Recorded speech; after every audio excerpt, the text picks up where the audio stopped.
Another trick for working on the posterior chain flexibility is to do this in lying down. We get a lot more control. Our spine is going to be flat. We don't have to worry about holding it up. However, if I do a classic hamstring stretch, say, if I just pull this leg up in the air, my lumbar spine is starting to round. If you can see that tailbone's coming off the ground, the lumbar spine is already rounded. And I look like I'm pretty good stretching my hamstrings, but if I really want to say lumbar spine stay down, that's about where when my lumbar spine gets to straight, that's about where my leg is. So I have to know that. I have to reach around and verify that I can keep a little bit of lumbar arch right there. That's not too easy. Another place that people have restrictions in this folding motion is right at the hip socket. And one way we help that is by putting one of these straps around the opposite foot, top of the strap around the top of the femur. When I extend that right leg now, that's going to help me take that femoral head down in the socket. It's going to help me improve the joint's integrity to stay down in the socket.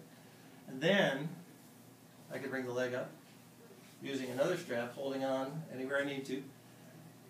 So that's adding the strap here helps the hip fold, takes the fold out of the lumbar spine.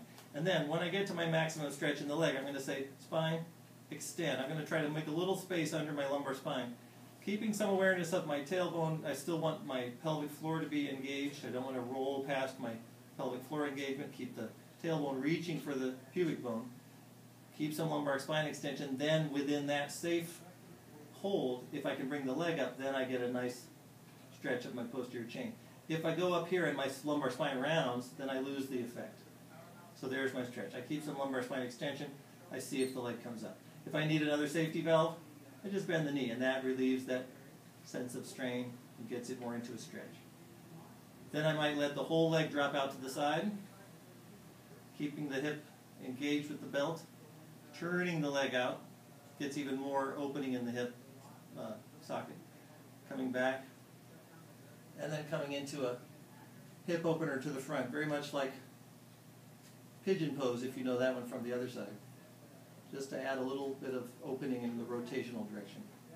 And then I come back to the original. And that's easier now. That's easier to hold it up without losing my lumbar extension. Okay.